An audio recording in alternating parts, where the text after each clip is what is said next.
Welcome to Job Tips and Straight Talk. Today's Straight Talk video has to do with how you take care of yourself the evening before going into work. So if you're the type that for some reason is calling in sick a fair amount of time or having a great difficulty getting into work on time, always running late, or you just had a rough night the night before and that's why these other things are happening, and it seems to happen a fair amount of time, the issue is probably you and probably how you're managing your time, how you're taking care of yourself the late afternoon and evening before your workday.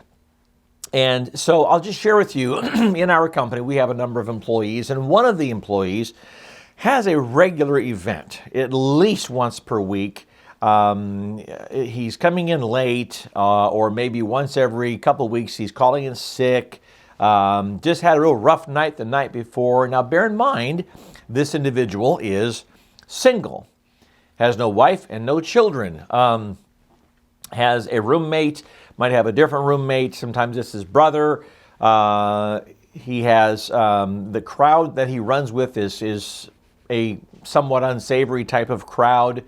Not going to pass judgment on the kind of substances that he uses every single evening, but to his admission, he is a regular every evening recreational marijuana smoker. I'm not passing judgment that way, but it affects him, and I can see it when he comes in the morning. Doesn't come in high. I hired him in full disclosure, knowing this, when I asked him the question if he uses pot. He said, yes, I do, but I said, okay, if you manage it, I'm not going to judge you. If you manage it, don't allow it to affect your work, then no problem. No more than I would manage or judge anybody else for other lifestyle choices that they make, and just in terms of how they conduct their lives. If that's separate from work, none of my business. There are things that I do and don't do that other people do and don't do. You know, we're all individuals. Okay, fine. But I know this about him, and I also know that by his own admission in some conversations, he stays up extremely late and then has a hard time getting in the morning. He has not said that that's why, but it kind of makes sense because the work that he does for me is physical. And it just requires you should take good care of yourself in the evening time. Now, here's my point in saying this. The only reason I keep him is that he does good work in the field, and he really does like the company for which he works. But he has these personal things, and he had a very rough life growing up. His father died when he was 15. His mother was a drug addict. She just died a few weeks ago. He never had good role models. I know this about him, and I'm working with him. Okay, all that aside, you have to look at yourself and say, if I'm that person that has this difficulty coming in on time, I'm always really groggy in the morning, just can't quite get my act together, or I just don't get enough sleep, I'm getting sick a lot, throwing up. You need to evaluate, what is your evening or day before looking like? What are you doing in your life that's creating this kind of difficulty for you? Because I'll tell you, it will affect your job. Again, if I weren't working with this individual because I sort of pity where he came from, and I do very lovingly and respectfully, and hopefully I can be a positive change in his life to help him sort of morph into a different sort of scenario, though he is 29 and it may be too late. I don't know, but I'm going to give him the absolute benefit of the doubt. But I tell you, many employers won't do that. They just won't put up with it. You're late a couple times in a week. Bye-bye. See you later. And particularly if you were in an at-will state, an at-will employment state, and that's the majority of the U.S. states, is an employer can fire you for just crossing your eyes funny. He cannot fire you because you're among the protected classes. Age, discrimination, sexual orientation, gender, you name it, race, religion. Can't fire you for those reasons, but he can fire you if you part your hair wrong. Bye-bye. That's an at-will state. You can challenge him with the labor board. You probably would lose. My point, though, being not an attorney, I just play one on TV, and that isn't even true, that there are many employers who just won't put up with it. They're not going to give you the time of day. You'll be out of there. So if you want your job to be more secure, here's my point.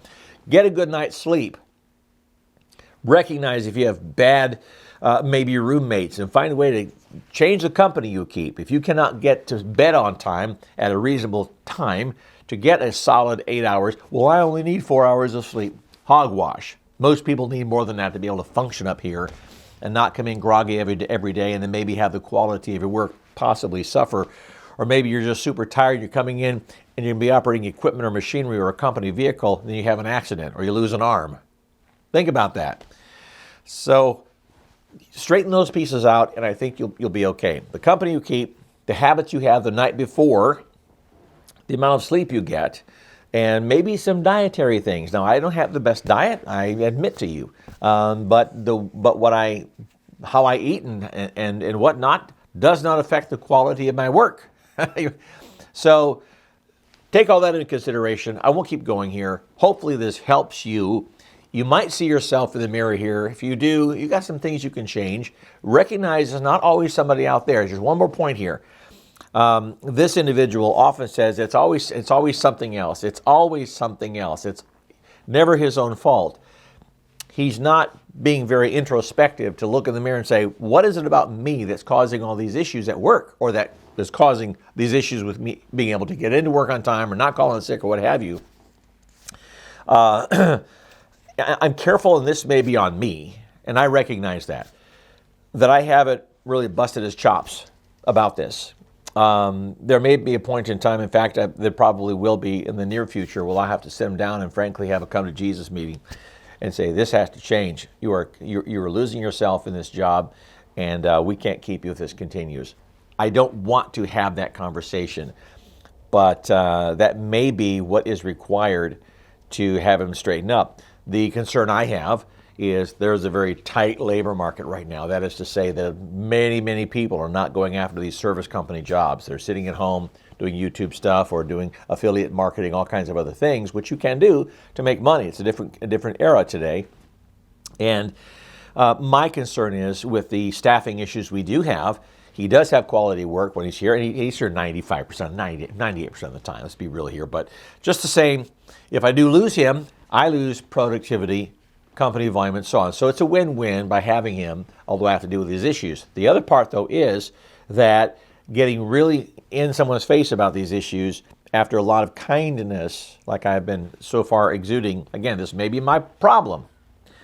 I may be at fault here in this sense, sort of enabling him by allowing it. At the same time, you get too forceful, he may just quit over the fear of being fired, rather quit and have that on your resume than I was fired on your resume, right? So, balancing act here, balancing act. So, hopefully it'll work with my continued mentoring. We'll see.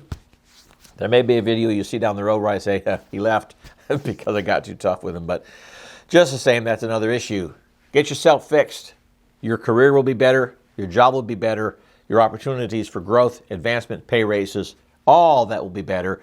The relationship with your boss and coworkers will be better. All that will be better if you fix this other stuff at night. Who you live with, your habits the night before, getting enough rest or not, all that. All right? Thank you so much for watching. If you got value from this, please subscribe, do all those great things. And I hope you have the kind of job or career that you want to have. Take care.